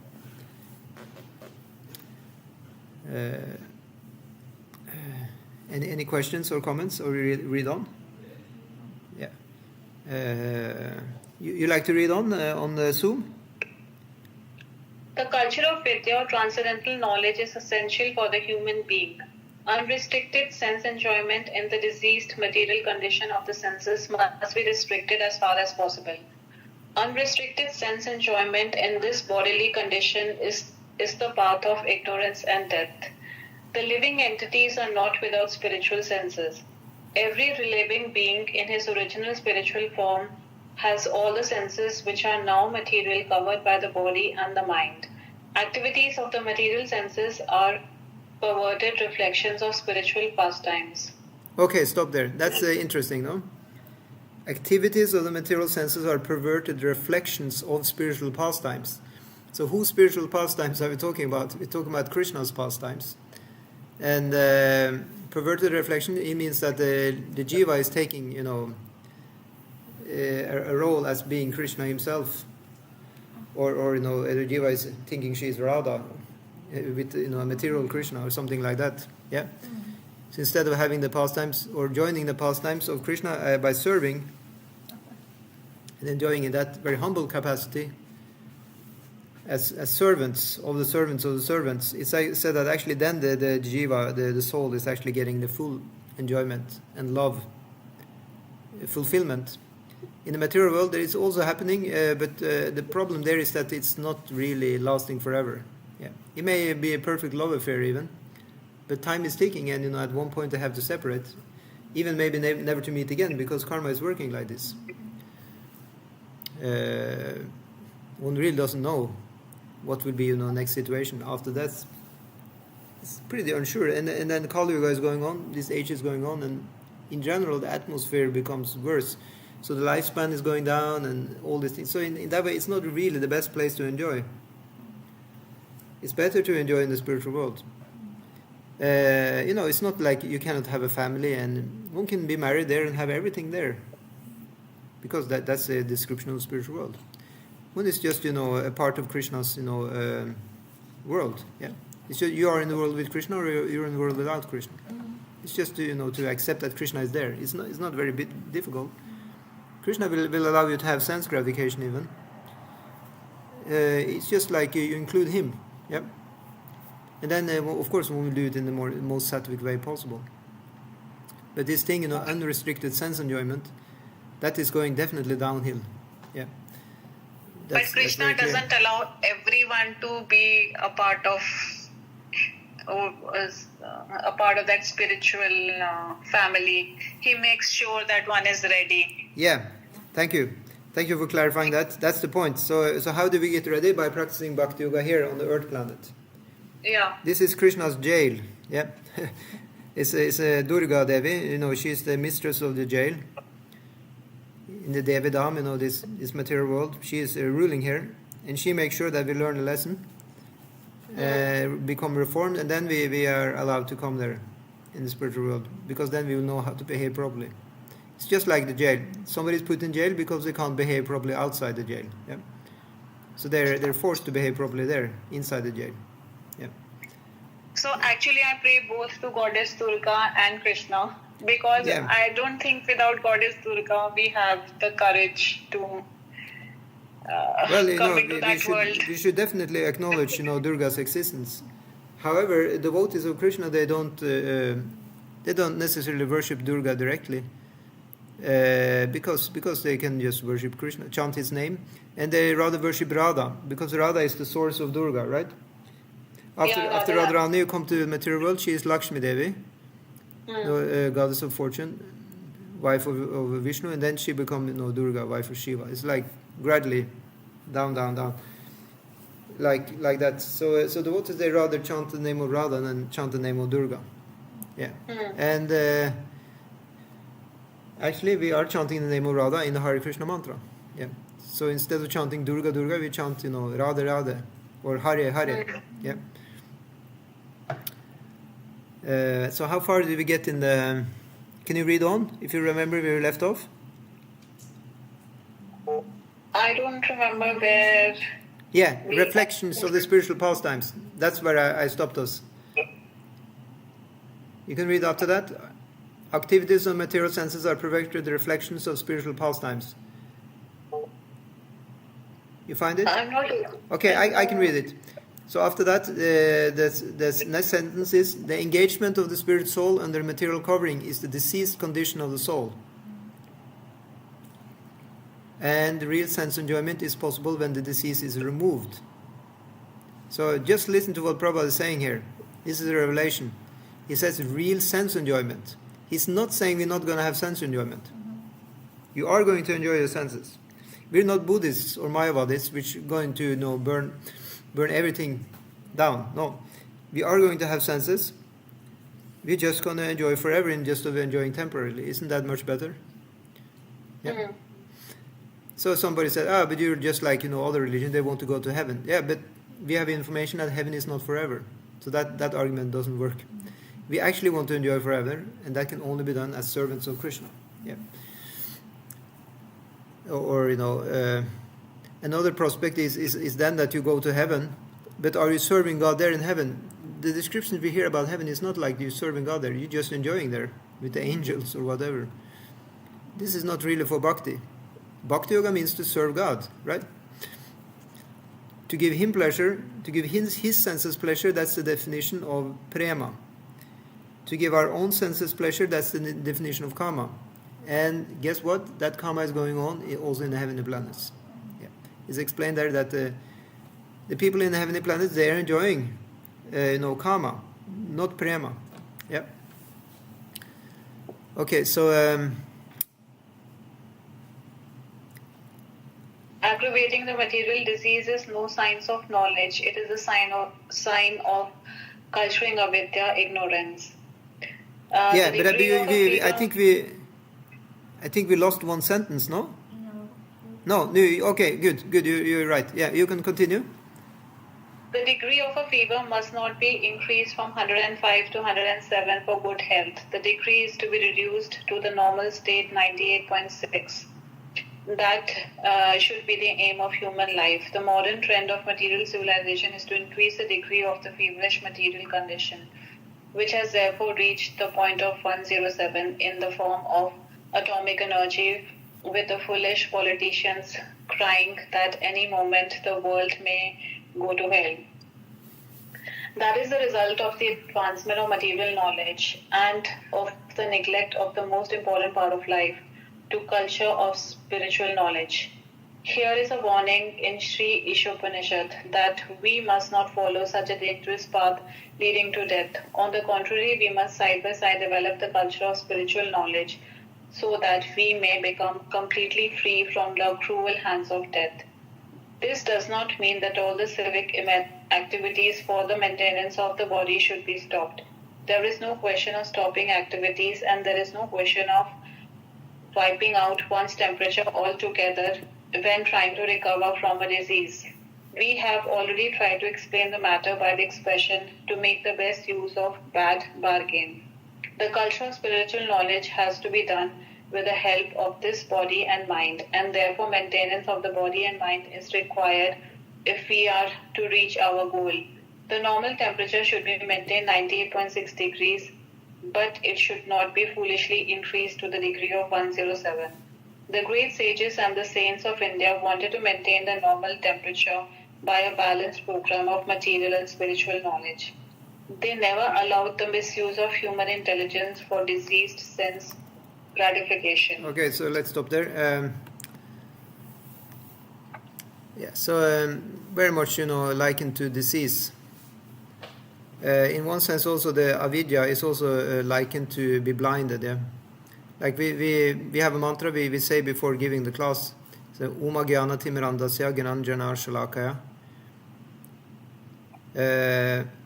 We said, we are giving our prayers to the Guru because he's removing our ignorance. By putting on the salve on our eyes, which is made of knowledge. In that way, because Gyananjana, we are blind to the knowledge. We're blind and we're getting the knowledge, medicine on our eyes, so we can now see. Probably we can open our eyes and see the reality. So in that way, many times we're hearing that, to actually be materially, absorbed and even, happy and knowledgeable and, build up our material life, get really into that.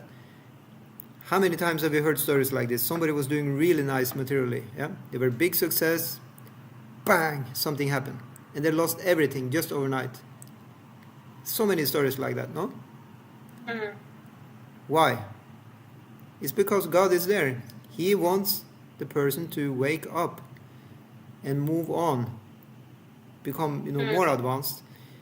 Everybody who's become, transcendentalist like that, or godly, they usually went through such a, or in bigger or smaller scales, some kind of event which crashed them somehow or other. And then they went to the spiritual life because they understood, this is all like a kind of illusion. This thing, that everything is so nice here and blah, blah, blah. Bang. Wake up call, yeah? So in that way, it's actually curing our disease. My spiritual master also said that the criticism that you receive, the criticism that we receive, is the medicine to cure our disease. Isn't that well said? So we should wait a little before we fire back at our criticizer. We should try and think, what is God trying to tell us here? Maybe he has allowed this to happen. Actually, he has allowed because it happened. And that will only help us if we try and use that for bhakti. We can use everything for bhakti, yeah? Like that. There are stepping stones by which we can step out of, have falling down into the, dark well of ignorance. Sometimes the ignorance or the avidya is likened to a dark well. Is like an expression. A well is where brunn, in Norwegian, where you get water. And sometimes, in the analogies giving in the books, you have this kind of well which wasn't used for a long time, maybe covered by grass. So you may go out in the nature and step down in such a well and fall down, and nobody can help you because you're down there. So there is one story, there was an ass, back to the ass again, the donkey. He was an old donkey. He couldn't see so well, so he was not useful very much for working as a carrier of the farmer. Yeah, farmer was also using donkeys to carry stuff. So he one day he tripped into such a blind well. It was covered by grass, and he fell down in the well. He was still alive. He was there. He didn't break his leg. He was quite okay, but he couldn't get up. So he's making noise, and the farmer was coming, and he saw, my old donkey was there. He thought, I cannot use this donkey anyway. I'm just wasting time feeding him. He's too old. So he thought, actually, I also wanted to fill up this well. So actually, I can remove the distress of this donkey by killing it, by just filling all dirt down in the well. So he thought, so nobody else can fall into that. So he just, because it was a huge pile of earth that he had dug up somewhere else. So he just started, shoveling all dirt in the face of this. So in the same way, somebody may shovel, dirt in our face. So he just continued, Hare Krishna, Krishna Krishna, Hare Hare, Hare Rama, Rama Rama. And for each, the donkey just, he tried to step away, from not getting the dirt in his face like that, stepping. And so the farmer was just, he removed this whole big pile of dirt, enough to fill the whole well. So but then he saw right in the face of the donkey. And how did you get up here? And the donkey said, I was stepping. I was using as the stepping stones all the dirt you shoveled at me. He was just jumping to the side and stepping on that dirt. So he actually escaped from the well. So this is a great analogy that teaches us that whenever somebody is shoveling dirt in our face, we may just not take it personally, but use it as stepping stone for getting out of our miserable situation. Right? And then we will be out of the ignorance. Jai.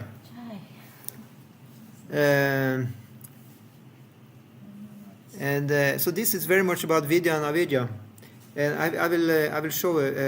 I'll write about that later. What verse 9, 10, and 11 is teaching us. You can finish the paragraphs. Human activities diseased by a temperament of sense gratification have been regulated in the Vedas under the principles of salvation. This system is found in our divisions: religion, economic development, sense gratification, and salvation.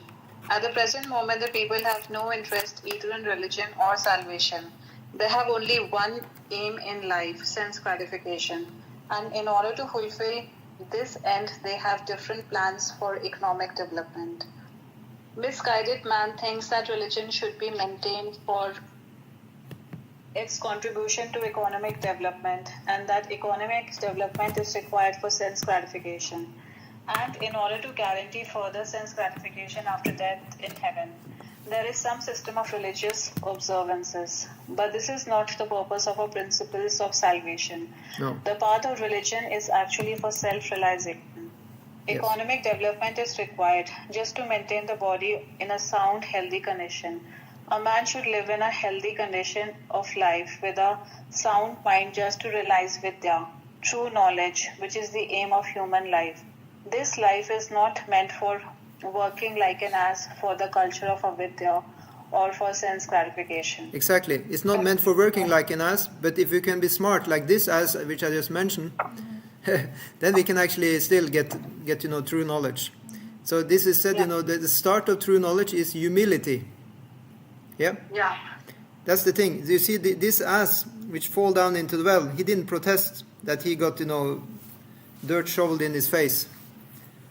Actually, wasn't it you who asked us to talk about humility today? Yeah.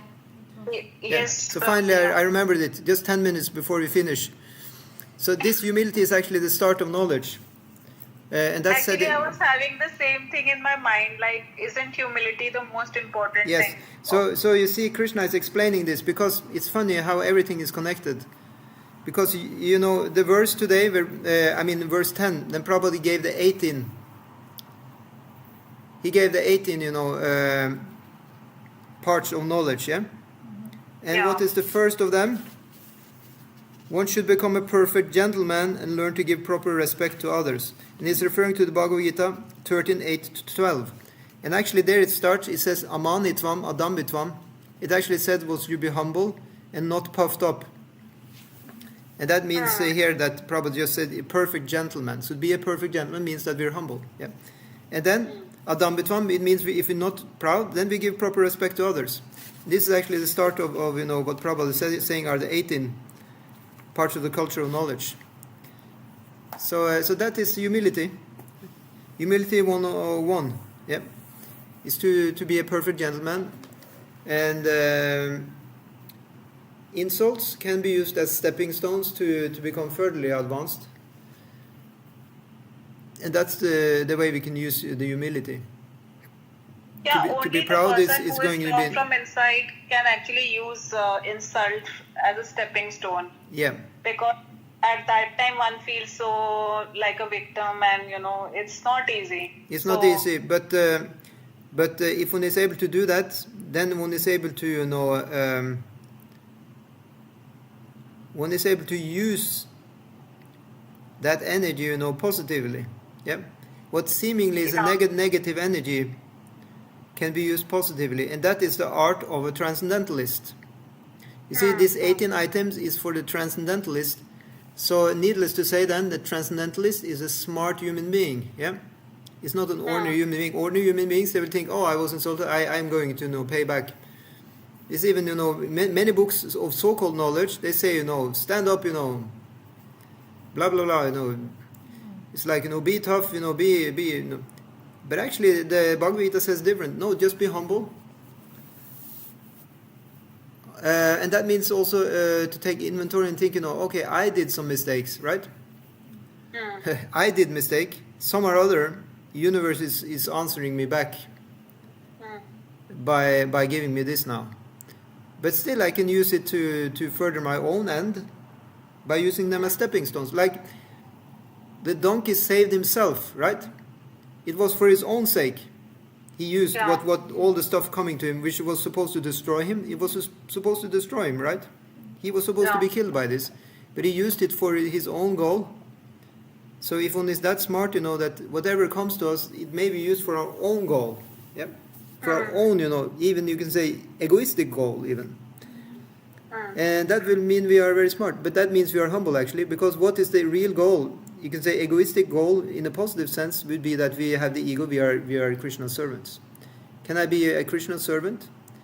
By using this? Definitely. We can be more humble. That's very good, because then we can take instruction from a spiritual master. And then in that way, we can become more pure in the heart. And only with more pureness in the heart, we can actually see Krishna. Because he's there, but we can't see him when we are proud. Exactly. Okay, so what was the next paragraph you're going to read? The path of Vidya is most perfectly presented in the Srimad Bhagavatam. The Bhagavatam directs a human being to utilize his life in the matter of inquiring about the absolute truth. The absolute truth is realized step by step as Brahman, Paramatman, and at last Bhagavan, the personality of Godhead. This absolute truth is realized by the broad-minded man who has attained knowledge and detachment, having followed the 18 principles of the Bhagavad Gita described above. The central point in these 18 principles is the attainment of transcendental devotional service to the personality of Godhead. Therefore, it is recommended for all the classes of men to learn the art of devotional service to the Lord. Religiousness, economic development, and sense gratification without the aim of attaining devotional service to the Lord are all different forms of nations and will be shown hereafter. As will be shown. Śrī Īśopaniṣad. Yeah, as will be shown. Yeah.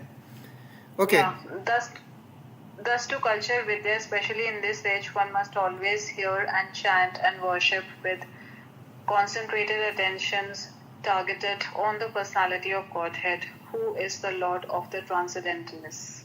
Perfect. Thank you so much. That was the end of the 11th text. And let's see. Now I just want to put up these. I will write that maybe on the notebook here. Let's see. If I do like this. I'll just see if I can get my notebook up there on the YouTube.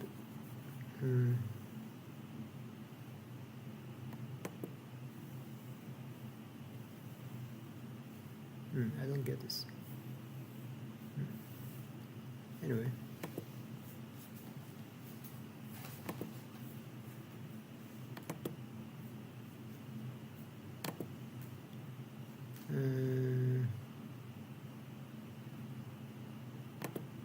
Yeah, here's a notebook.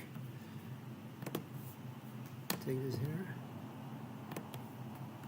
Blow this up. Yeah. Okay, let's see if we can use this.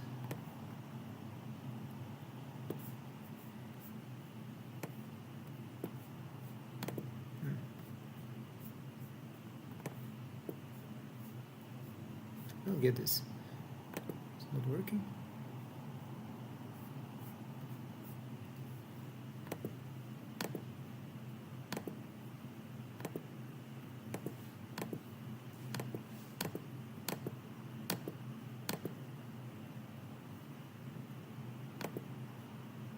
Yeah, okay, now I get.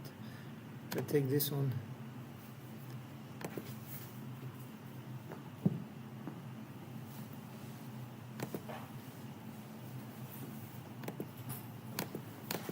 Anyway, I can't write it there, but I just say it. Yeah. That we have in the 9th chapter. It is talking about. Let's see. Sorry, the 9th mantra. Yeah, mantra 9. The section of mantra 9 says that avidya takes to darkness. Or I read you. It drives us to darkness. Yeah. But vidya drives us to, but so-called vidya. Yeah. But vidya used wrongly. Yeah.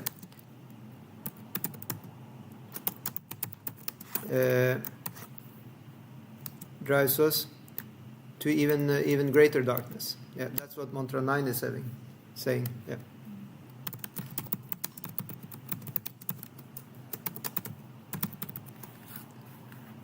So that's, let's see, I've read this here, mantra.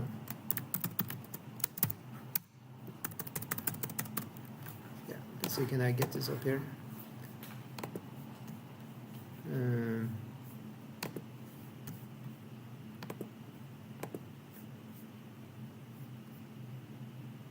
Like this. Yeah.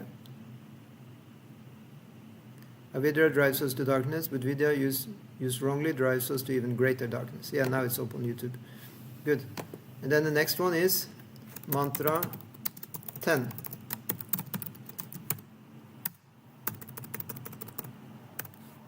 So what does mantra 10 says?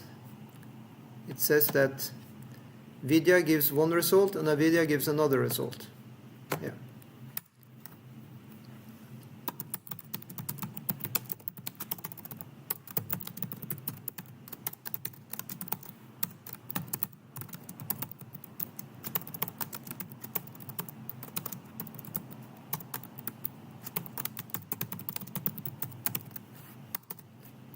And then mantra 11.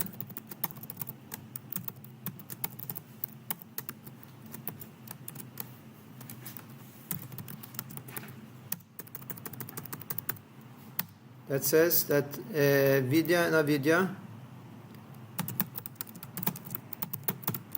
learning about vidya and avidya side by side,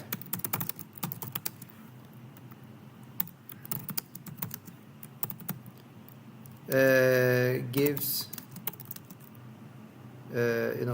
immortality. Yeah. Wasn't it that which we heard from the verses?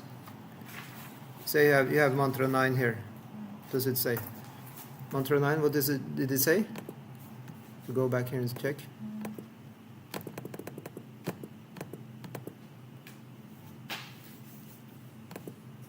Mantra 9 says, Andam tama pravishyanti yed idam upasat tatu boya ivatetamo yau vidyayan mrata. Those who are engaged in the culture of nascent activities should enter into the darkest region of ignorance. Worse still are those who do what? Engaged in the so-called. Yeah. So that's that's in a short sense, that means that avidya drives us to darkness. But vidya used wrongly, it gives us even greater darkness. So in that way, knowledge is dangerous in the hands of the wrong people. Yeah. So what I can say then is, say an example. Say if you have a guru, yeah, who gives quite a lot of good knowledge, but at the same time is also like a complete dictator or something like that, can create a war, getting thousands of followers with so-called, pure knowledge, right? And that has happened many times, and they are sometimes called religious wars. But of course, this is used wrongly, because religion is supposed to, elevate us. But if the result is, terrible, it means the person who used that knowledge was using it in the wrong way. And then mantra 10, it says, the wise have explained to us that one result is derived from the culture of knowledge, and it said that a different result is obtained from the culture of nations. Yeah, so that's the other thing, that the culture of knowledge is supposed to give us these 18 good qualities. That one should be, fixed up in understanding, what to do as a follower of bhakti, which is given in scriptures. Follow, the regulatory principle, have a guru, be nicely behaving, be forbearant, be humble. Even there is provocation from others, should be humble and always grow as a person. And nations, then it would be that there is just chaos and irreligious, bad behavior. Just going down in the ditch, like the whole society, if there is no real spiritual, advancement there, then it goes down to more or less animal life. Yeah. And then mantra 11. Let's see, what did it say? It said that.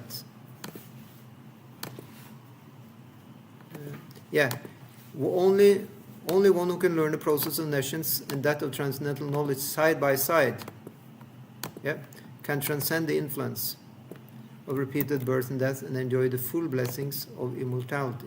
Yeah. So learning about vidya and avidya side by side. But of course, it doesn't mean that we learn how to follow avidya. We just learn. In the material world, we learn about both the good and the bad side. And of course, the result is that we should not go to the bad side. That's supposed to be, it's not that we're learning about avidya and now we are interested in going to avidya. No. We just have to know the light and we have to know the darkness in order to make the right decision. If we don't know about the darkness, then we're not prepared. So then we may be fooled and go into the ditch. But when you know what it is, then we stay clear of that. Just like they have education, maybe in the school against drugs, right? They tell people, drugs are very bad. They may give some scientific, example like this and this. And then people in school, they will know, oh, yeah, drugs is bad.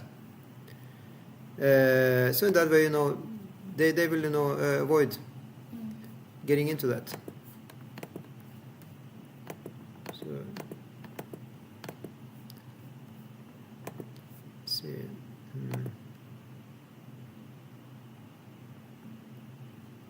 Yeah, so any further questions or comments?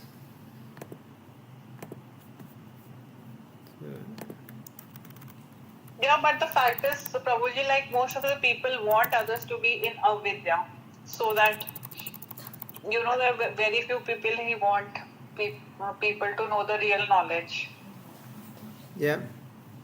Most people want to be in avidya, that's what you say, yeah? Yeah, most politicians and people who are ruling the countries, they like power. So to have their mark like in Norwegian, they say they want people to be foolish and they want people to be ignorant. Yeah. Well, I'm not so sure that everybody is as bad, Even they don't have Usually, I don't think people are really, demons. People are just innocent, and they're just being swayed by the modes of nature. Very often I hear, sometimes you hear about people who do bad business or something, and they were asked me, why do you do it? They said they were just forced. They just had to do it because there was no other, possibility. They were just forced because otherwise the whole company will get broke or something. So very often it's just people are forced by their circumstances to do bad things. But of course, they do it out of ignorance. If they had the real knowledge, they would maybe choose another part of action. But the real demons are those who have the knowledge. They can actually do the right thing, but still they do the wrong thing. You see the difference? Yeah, in the world, like It's a great difference. Yeah. So that's why most people, it said, in the world, they are not, out and out bad, just misguided. Yeah. So that's why Prabhupada is so eager, to spread, the Krishna consciousness. That's why also we want to do that. More and more people can learn about spiritual life, and they may, get to do the right thing. Very few people are really bad, actually. Like, actually nobody is really bad. From the spiritual side, everybody is pure spirit soul. Just temporarily they may be covered by the, tamagun, ignorance, or rajagun, to have too big ambitions here in the material world. But after some time that maybe have burned out. They may now be interested in taking to the spiritual life. People are going through different phases in life. Yeah. So in spiritual life, we have an open door for everyone, because we know we ourselves, we were invited through an open door. Yeah. But of course, one has to call a spade sometimes, just so that we also don't get into bad association. So that's why Prabhupada is using a couple of very strong, descriptions here. Yeah. Thank you so much. Yeah. Any further comments, Mataji, from Zoom?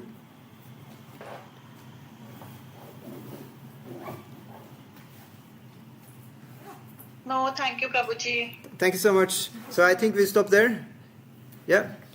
Srila Yes. Prabhupada ki jai, Śrī Īśopaniṣad ki jai.